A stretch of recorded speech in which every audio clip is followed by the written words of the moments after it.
नमस्कार सर्व शिक्षक मित्रांनो, विद्यार्थी मित्रांनो. मराठीच्या नवीन PYQमध्ये आपणा सर्वांचं स्वागत.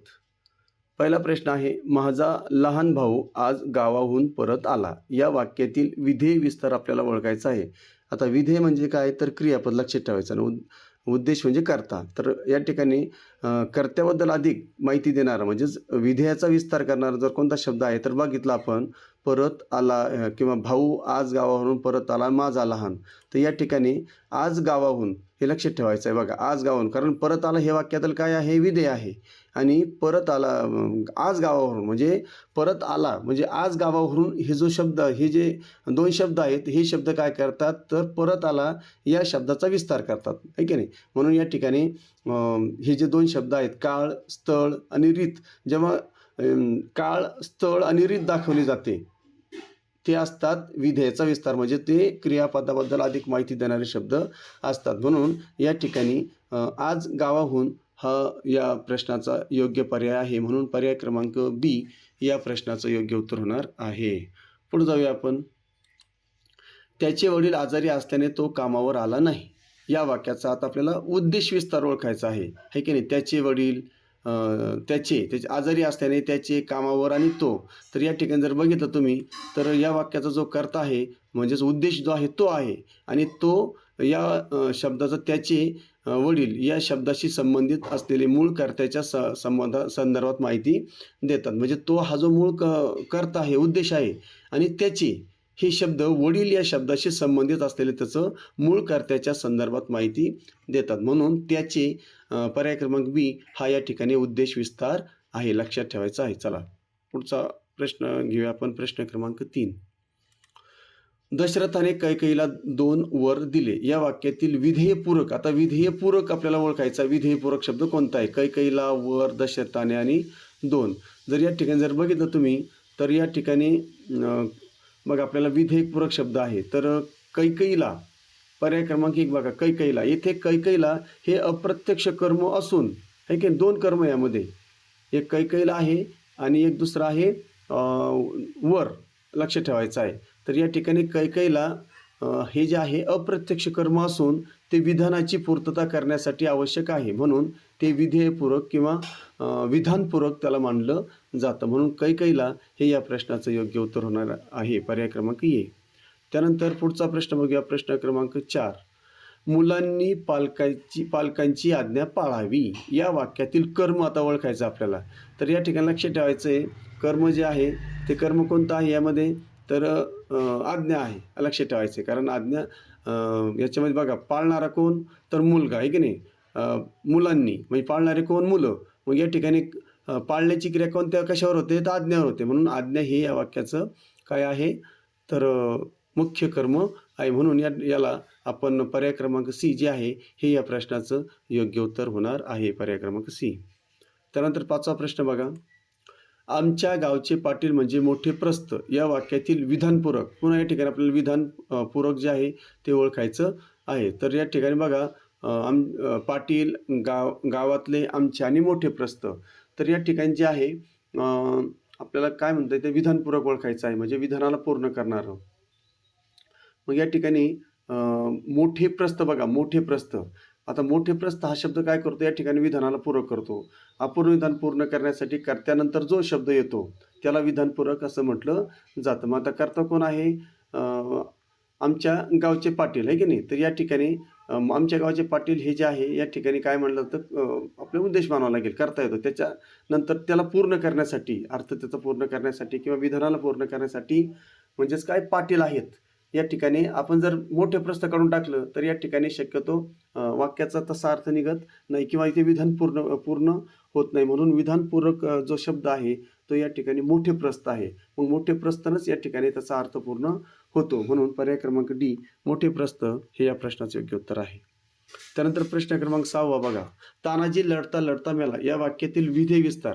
आता या ठिकाणी लक्षात घ्या, आता विधेय जे आहे ते मेला, आहे की नाही. मग तो कसा मेला आपण रीत बघायची, रीत, काळ आणि स्थळ. मग रीत, काळ आणि स्थळ दाखवणारे शब्द कोणते, तर लढता लढता. म्हणून पर्याय क्रमांक डी, लढता लढता या ठिकाणी क्रिया कशी घडली, तर लढता लढता, आहे की नाही, या ठिकाणी समजतं. म्हणून हा विधेय विस्तार आहे, पर्याय क्रमांक डी, लढता लढता हे या प्रश्नाचे योग्य उत्तर आहे. चला पुढचा प्रश्न बघूया. त्याचे धाकटे चिरंजीव पुण्यात इंजिनिअरिंग करतात, या वाक्याचा उद्देश कोणता? आता या ठिकाणी लक्षात ठेवायचं आहे, इंजिनिअरिंग हा होऊ शकतं का? नाही. धाकटे, त्याच्यानंतर त्याचे आणि चिरंजीव. तर या ठिकाणी बघा, शिकतात, शिकणारे कोण? तर त्या ठिकाणी चिरंजीव. शिकणारे कोण आहे? लक्षात ठेवायचं, कर्ता आपल्याला ओळखायचं, कर्ता म्हणजेच उद्देश. तर या ठिकाणी चिरंजीव या ठिकाणी वाक्यात शिकण्याची क्रिया कोणावर होत आहे किंवा कोण करत आहे? तर करणारा कोण आहे? चिरंजीव. म्हणून चिरंजीव या वाक्यामधला कोण आहे? कर्ता पण आहे आणि कर्त्याला आपण उद्देश म्हणतो, म्हणून हा मुख्य उद्देश आहे. पर्याय क्रमांक डी. पुढचा प्रश्न बघूया, प्रश्न क्रमांक 8. विद्वानांना सर्वत्र मान मिळतो, या वाक्यात विद्वानांना हा शब्द पृथक्करणात काय ठरेल? मग आता काय असेल तो विद्वानांना? तर या ठिकाणी उद्देश, विधानपूरक, त्याच्यानंतर विधेय विस्तार आणि कर्म. तर या ठिकाणी लक्षात ठेवायचं आहे, हा काय असणार आहे? विद्वान आहे की नाही. विद्वान हा मिळणारा कोण? मान मिळणारा कोण? तर विद्वान. म्हणून या ठिकाणी विद्वान काय आहे? कर्ता आहे, म्हणजेच तो उद्देश आहे. म्हणून या ठिकाणी पर्याय क्रमांक ए, उद्देश, हे या प्रश्नाचे योग्य उत्तर आहे. पुढचा 9वा प्रश्न बघा.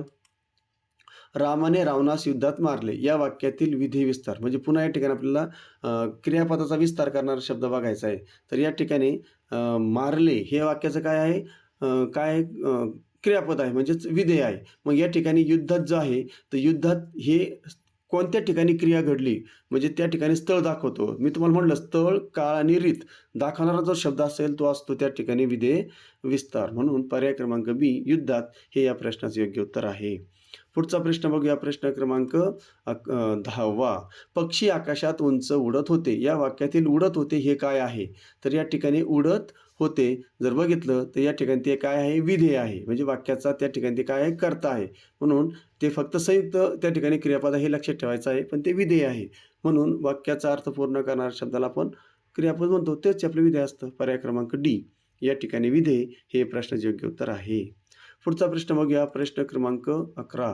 हिमालय हा जगातला सर्वात उंच पर्वत आहे, या वाक्यातील हिमालय हे व्याकरणदृष्ट्या काय आहे? तर तो उद्देश आहे की नाही, वाक्याचा कर्ता आहे. म्हणून पर्याय क्रमांक ए हे या प्रश्नाचे योग्य उत्तर आहे. पुढचा प्रश्न 12वा प्रश्न बघा. लोकमान्य टिळक हे आमचे महान नेते होते, या वाक्यातील महान नेते हे पृथक्करण काय आहे? तर बघा, आपण मागाशी बघितले होतं, तर आपण विधानपूरक बघितलं होतं आहे की नाही. म्हणजे वाक्याचं विधान पूर्ण करणारा जो शब्द असतो आहे की, तर तो असतो कर्त्यानंतर शक्यतो तो येतो. म्हणून या ठिकाणी विधानपूरक हे महान नेते जे आहे ते विधानपूरक आहे. म्हणून पर्याय क्रमांक सी, विधानपूरक, हे या प्रश्नाचे योग्य उत्तर आहे. पुढचा प्रश्न बघूया, प्रश्न क्रमांक 13. शरदच्या चांदण्यात गुलमोहर मोहक दिसतो, आहे की नाही. शरदच्या चांदण्यात गुलमोहर मोहक दिसतो, या वाक्यातील मोहक काय आहे? मोहक काय आहे? तर या ठिकाणी जर बघितलं तुम्ही तर तो या ठिकाणी विधानपूरक आहे की नाही. तर त्या ठिकाणी मोहक दिसतो, तर मोहक हा शब्द कर्त्याची स्थिती दर्शवून त्या ठिकाणी काय करतो? विधान पूर्ण करतो. तो या ठिकाणी म्हणजे कन्फ्यूज होण्यासारखं काय आहे की बरेच जण काय करतात? क्रियापदाच्या शेजारी म्हणून त्याला विधेय विस्तार मानू शकतात, परंतु त्या शब्दानं तुमची स्थिती किंवा काळ किंवा स्थळ दाखवलेलं नाही, म्हणून ते विधेय विस्तार होणार नाही. तर तो मोहक शब्द काय दाखवतो? कर्त्याची स्थिती दाखवतो आणि विधान पूर्ण करतो. म्हणजे या ठिकाणी तो कर्त्याबद्दल अधिक माहिती सांगतो, म्हणून तो या ठिकाणी काय आहे? विधानपूरक आहे. म्हणजे त्या ठिकाणी तो उद्देश विस्तार पण होणार नाही. लक्षात ठेवा, उद्देश विस्तार सुद्धा होणार नाही. तर या ठिकाणी लक्षात ठेवायचं, तर शरदच्या चांदण्यात आहे की नाही. तर याच्या वाक्यामध्ये काय आहे? खरं म्हणजे दिसणारा कोण आहे? तर गुलमोहर आहे की नाही. मग या वाक्याचा उद्देश कोण आहे? गुलमोहर आहे. मग शरदच्या चांदण्यात हे काय होईल? त्याचा उद्देश विस्तार होऊ शकतो, परंतु या ठिकाणी मोहक मात्र विधानपूरकच आहे. म्हणून पर्याय क्रमांक डी, विधानपूरक, हे या प्रश्नाचे योग्य उत्तर आहे. पुढचा प्रश्न घेऊया, 14वा प्रश्न. झाडावरून पिकलेला आंबा खाली पडला, या वाक्यात आता कर्मविस्तार आपल्याला ओळखायचा आहे. म्हणून या वाक्यात कर्मच नाही, या वाक्यात कर्म नाही, कारण पडणे ही क्रिया आहे, त्यामुळे वाक्यात कर्म नाही. म्हणजे मुद्दाम या ठिकाणी कन्फ्यूज करण्यासाठी आपल्याला दिलेलं आहे. बघा, म्हणजे पडणारा कोण आहे? तर या ठिकाणी आंबा, म्हणजे आंबा या ठिकाणी काय झालं? त्याचं काय झालं? कर्ता झाला. म्हणजे आंबा हे कर्म होणार नाही. म्हणून या ठिकाणी या वाक्यात कर्म नाही, त्यामुळे कर्मविस्ताराचा काही विषयच येत नाही. म्हणून पर्याय क्रमांक ए, या वाक्यात कर्म नाही, हे या प्रश्नाचे योग्य उत्तर आहे. 15वा प्रश्न बघा. मराठी ही आपली राज्यभाषा आहे, या वाक्याचे विधेय कोणते? तर या ठिकाणी आहे जे आहे तर जर बघितलं मी, आहे हे वाक्याचा अर्थ या ठिकाणी पूर्ण करतं. म्हणून आहे हे मुख्य क्रियापदाचं म्हणजे हे विधेयच आहे, मुख्य क्रियापद आहे, म्हणून पर्याय क्रमांक बी हे या प्रश्नाचे योग्य उत्तर आहे. 16वा प्रश्न बघा. पांढरे स्वच्छ दात मुखाची शोभा वाढवतात. या वाक्याचा उद्देश विस्तार कोणता? आता आपल्याला उद्देश विस्तार विचारलेला आहे. मग वाढवणारे कोण आहेत? तर या ठिकाणी दात आहे की नाही, म्हणजे दात हे काय होईल या ठिकाणी पांढरे स्वच्छ दात. तर या ठिकाणी आपल्याला दाताबद्दल अधिक माहिती कोण सांगतं तर ते बघायचं आहे. तर या ठिकाणी पांढरे स्वच्छ, कारण दात ह्या वाक्याचा आपल्याला करता आहे, मग पांढरे स्वच्छ म्हणून पांढरे स्वच्छ ह्या उद्देशाचा विस्तार आहे, म्हणून पर्याय क्रमांक सी पांढरे स्वच्छ हे या प्रश्नाचे योग्य उत्तर आहे. पुढचा प्रश्न बघूया आपण. काल रात्री आमच्याकडे जोरदार पाऊस पडला. या वाक्यातील विधेय विस्तार ओळखायचा आहे. आता या ठिकाणी पडला आहे की नाही, तर पडलं हे झालं याचं क्रियापद म्हणजे उद्देश विधेय झालं. मग आता आपल्याला विधेय विस्तार ओळखायचा आहे. मग या ठिकाणी त्याची स्थिती दाखवतो बघा. मी तुम्हाला म्हटलं रीत, स्थिती किंवा स्थळ दाखवत असेल तर त्या ठिकाणी आपल्याला तो काय असतो विधेय विस्तार असतो. म्हणून आमच्याकडे आहे की नाही काल जोरात, काल रात्री आणि जोरात बघा. काल रात्री म्हणजे या ठिकाणी आपल्याला काळाचा बोध करतो आणि जोरात रीत पण दाखवतं, म्हणजे रीत आणि स्थळ या रीत आणि जे काही स्थळ दाखवलेलं आहे. म्हणून या ठिकाणी दोन गोष्टी आहेत, काळ आणि रीत दाखवल्यामुळे काल रात्री जोरात हे दोन्ही जे शब्द आहेत हे या ठिकाणी पर्याय क्रमांक ए मध्ये आलेले आहेत, म्हणून पर्याय क्रमांक ए हे या प्रश्नाचे योग्य उत्तर आहे. पुढचा प्रश्न 18वा प्रश्न बघा. त्याची बहीण चांगली गाणे गाते. या वाक्यातील कर्मविस्तार ओळखा. आता पहिला कर्म शोधावं लागेल आपल्याला. तर या ठिकाणी बघा गाणी, तर गाते हे झालं वाक्याचं विधेय, म्हणजेच काय झालं ते क्रियापद झालं. मग आता गाणी हे काय आहे तर गाणी हे या वाक्यातलं कर्म आहे. मग गाणी या वाक्याचं जर बघितलं तर गाणीबद्दल जास्त माहिती कोण सांगतो तर चांगली, म्हणून चांगली हे काय झालं कर्माचा विस्तार झाला, म्हणून याला कर्मविस्तार म्हणतात. प्रश्न क्रमांक 18चं बी हे या प्रश्नाचे योग्य उत्तर आहे. पुढचा 19वा प्रश्न बघा. तो घोडा अतिशय वेगाने धावतो. या वाक्यातील अतिशय शब्द कोणाचा विस्तार आहे की नाही. आता या ठिकाणी तो घोडा आहे की नाही, तो घोडा. आता आपल्याला बघूया आपण पर्याय उद्देश, कर्म, विधेय यापैकी नाही. तर आपल्याला अतिशय शब्दाबद्दल बघायचं आहे. अतिशय शब्द या वाक्यात कोणाचा विस्तार करतं. तर या ठिकाणी बघा वेगाने, अतिशय वेगाने, तर या ठिकाणी तो कशाचा करतो तर तो या ठिकाणी विधेय म्हणजे क्रियापदाचा विस्तार करतो. म्हणून या ठिकाणी ते प्रश्न क्रमांक सी जो आहे विधेय, तो विधेयाचा विस्तार करतो. म्हणून या ठिकाणी पर्याय क्रमांक सी विधेय हे या प्रश्नाचे योग्य उत्तर आहे, सी. 20वा प्रश्न बघा. गुरुजींनी विद्यार्थ्यांना व्याकरण शिकवले. या वाक्यातील विद्यार्थ्यांना काय आहे तर या ठिकाणी शिकवणार कोण आहे तर गुरुजी आहे की नाही. मग गुरुजी काय आहे तर गुरुजी या वाक्याचे काय आहेत करता आहेत. मग या ठिकाणी जर बघितलं तुम्ही तर ते अप्रत्यक्ष कर्म आहे की नाही. विद्यार्थ्यांना हे या वाक्यातील कर्म आहे. व्याकरण पण कर्म आहे आणि विद्यार्थ्यांना पण कर्म आहे. व्याकरण हे मुख्य कर्म आहे आणि विद्यार्थ्यांना हे गौण कर्म आहे, म्हणजे अप्रत्यक्ष कर्म आहे. म्हणजे ते विधेयपूरक पण आहे आणि अप्रत्यक्ष कर्मसुद्धा आहे, म्हणून पर्याय क्रमांक डी हे या प्रश्नाचे योग्य उत्तर आहे. पुढचा 21वा प्रश्न बघा. विजा चमकू लागल्या आणि पावसाला सुरुवात झाली. या संयुक्त वाक्याचं पृथक्करण करताना किती उद्देश असतील तर यामध्ये बघा चमकू लागल्या आणि सुरुवात झाली, म्हणजे या वाक्यात किती आहेत तर 2 आहेत. किती आहेत 2 उद्देश आहेत, म्हणून पर्याय क्रमांक सी 2 हे या प्रश्नाचे योग्य उत्तर आहे.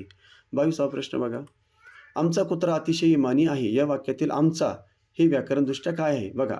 आता या ठिकाणी असणार कोण आहे की नाही, असणार कोण आहे तर कुत्रा. मग आमचा कुत्रा, तर या ठिकाणी तो काय आहे उद्देशाचा विस्तार आहे, कारण कुत्रा हे वाक्याचा काय आहे कर्ता आहे. मग कर्त्याबद्दल अधिक माहिती कोण सांगतोय उद्देशाबद्दल तर तो आमचा, म्हणून आमचा हे या ठिकाणी उद्देश विस्तार आहे. पर्याय क्रमांक ए हे या प्रश्नाचे योग्य उत्तर होणार आहे. पुढचा प्रश्न बघा 23वा. त्याचे अक्षर मोत्यासारखे सुंदर आहे. या वाक्यातील सुंदर काय आहे तर या ठिकाणी लक्षात ठेवायचं तो विधानपूरक आहे. तो उद्देश विस्तार पण नाही आणि तो विधेय विस्तार सुद्धा होणार नाही, म्हणून कारण या ठिकाणी तो कर्त्याबद्दल विशेष माहिती देऊन विधान पूर्ण करतो. म्हणजे तो या ठिकाणी उद्देशाबद्दल तर माहिती देतो पण वाक्याचा अर्थ देखील पूर्ण करतो, विधान पूर्ण करतो. म्हणून विधान पूर्ण करणारं जे पद असतं त्याला विधानपूरक असं म्हणायचं आहे. फक्त गोंधळ उद्देश विस्तारामध्ये होऊ शकतो फक्त, तर लक्षात ठेवा या ठिकाणी तो विधानपूरकच आहे, म्हणून पर्याय क्रमांक बी विधानपूरक हे या प्रश्नाचे योग्य उत्तर आहे. 24वा प्रश्न बघा. शिवाजी राजांनी अफजल खानाचा वध केला. या वाक्यातील अफजल खानाचा हा शब्द काय आहे तर या ठिकाणी ते काय आहे अफजल खानाचा वध केला. तर या ठिकाणी तो उद्देश विस्तार होईल का? नाही. त्याच्यानंतर विधानपूरक, कर्मविस्तार आणि विधेय विस्तार. तर या ठिकाणी जर बघितलं तर तो कर्मविस्तार होणार आहे. काय होणार आहे? कर्मविस्तार. कारण वध हे कर्म असून कोणाचा वध? म्हणजे कर्माची आणखी त्या ठिकाणी त्यांनी अधिक माहिती सांगितली आहे. म्हणून कर्म त्याचा विस्तार असल्यामुळे पर्याय क्रमांक सी कर्मविस्तार हे या प्रश्नाचे योग्य उत्तर आहे. पुढचा प्रश्न बघूया 25वा. मुलांनी खोटे बोलू नये या वाक्यातील उद्देश ओळखा. आता मुलांनी खोटे बोलू नये तर उद्देश ओळखायचा आहे मुलांनी. तर या ठिकाणी मुले हे काय आहे? मुख्य क्रियापद आहे, त्याला प्रत्यय लागलेला आहे. परंतु या ठिकाणी मुलांनी हेच या वाक्याचं काय आहे? कर्ता आहे आणि त्यालाच आपण उद्देश असं म्हणणार आहे. पर्याय क्रमांक ए या प्रश्नाचे योग्य उत्तर आहे. पुढचा बघूया 26वा प्रश्न. दसरा हा सण आनंदाचा असतो. या वाक्यातील आनंदाचा हे काय आहे?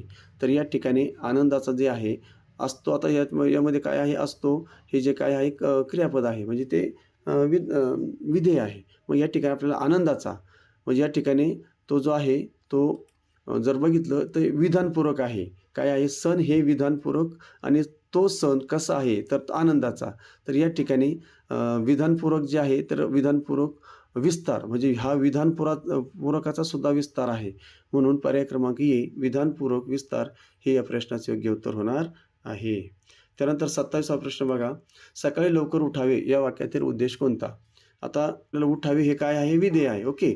मग आता सकाळी लवकर तर बघितलं तर या ठिकाणी उद्देश जे आहे उद्देश यामध्ये आपल्याला बघायला मिळत नाही. म्हणजे याच्या करताच यामध्ये आपल्याला नाही आहे. मग या ठिकाणी उठावे सकाळी लवकर तर हे काय उद्देश होणार नाही. तर ह्या ठिकाणी पर्याय सी उद्देश अध्याहत म्हणजे काय? तर अशा वाक्यात विद्यार्थ्याला हे विद्यार्थी वाक्य आहे. उठावे करावे की नाही विद्यार्थी वाक्य आहे. मग अशा वाक्यात तुम्ही किंवा आपण हा करता त्यामध्ये लपलेला असतो. म्हणून या ठिकाणी तो उद्देश दिसतो का? नाही दिसत. म्हणून उद्देश अध्याहत म्हणजे गौण आहे असा त्याचा पर्याय आहे. म्हणून पर्याय क्रमांक सी हे या प्रश्नाचे योग्य उत्तर आहे. 28वा प्रश्न बघा. ती मुलगी खूपच सुंदर गाणे गाते या वाक्यातील खूपच हा शब्द काय दाखवतो? तर या ठिकाणी सुंदर बघा सुंदर आता गाते जे आहे क्रियापद झालं आणि ते आपला विधेय झाला. मग या ठिकाणी खूपच सुंदर आहे की नाही. तर जर बघितलं तर आपला हा काय होऊ शकतो? विधेय विस्तारच होणार आहे. कारण रीत दाखवलेली गाण्याची रीत दाखवण्यात आलेली आहे. म्हणून या ठिकाणी क्रिया कशी होत आहे गाण्याची रीत दाखवलेली आहे. म्हणून हा विधेय विस्तार होणार आहे. पर्याय क्रमांक डी विधेय विस्तार हे या प्रश्नाचे योग्य उत्तर आहे. 29वा प्रश्न बघा. विद्वान लोकांचे सर्वत्र स्वागत होते यातील विद्वान हा शब्द कोणत्या भागाचा आहे? लोकांचं म्हणजे लोकांचे हा काय आहे? यामधला कर्ता आहे. मग कर्त्याबद्दल आणखी माहिती सांगणारा शब्द आहे विद्वान. मग विद्वान म्हणून या ठिकाणी हा उद्देश विस्तार होणार आहे. उद्देशाचा विस्तार आहे म्हणजे विशेषण आहे ते थोडक्यात असं म्हणूया आपण. तर या ठिकाणी विशेषणाचंच काम करतं उद्देश विस्तार. म्हणून पर्याय क्रमांक सी उद्देश विस्तार हे या प्रश्नाचे योग्य उत्तर आहे. आणि शेवटचा प्रश्न. मरावे परी कीर्तिरूपी उरावे या वाक्याचं पृथक्करण करताना कीर्तिरूपे हा शब्द काय असेल? तर जो आहे हा या ठिकाणी विधेय विस्तार आहे. म्हणजे कीर्तिरूपी उरावे. कसे उरावे? कीर्तिरूपे म्हणजे या ठिकाणी कीर्तिरूप जे आहे ते क्रियापदाबद्दल अधिक माहिती सांगतं. म्हणून या ठिकाणी तो विधेय विस्तार होणार आहे रीत सांगते. म्हणून पर्याय क्रमांक सी विधेय विस्तार हे या प्रश्नाचे योग्य उत्तर आहे. आशा करतो या ठिकाणी हे जे पृथक्करण आहे पृथक्करणाची आपली दुसरी तासिका होती. पहिली तासिका एक बघा आणि ही बघा तुमच्या लक्षात येऊन जाईल वाक्याचं पृथक्करण आपल्याला कसं करायचं असतं. कर्मविस्तार, विधेय विस्तार, उद्देश विस्तार, उद्देश विधेय हे या ठिकाणी दोन्ही तासिकामधून स्पष्ट होतं. म्हणून या ठिकाणी ती सुद्धा तासिका चांगल्या प्रकारे अभ्यासा जेणेकरून या ठिकाणी तुमचा चांगला सराव होईल. आवडली असेल तासिका तर नक्की लाईक करा, चॅनलला सबस्क्राईब करा आणि येणारे नवनवीन व्हिडिओ पाहण्यासाठी चॅनलशी नेहमी कनेक्ट राहा. पुन्हा भेटूया. तोपर्यंत जय हिंद, जय महाराष्ट्र.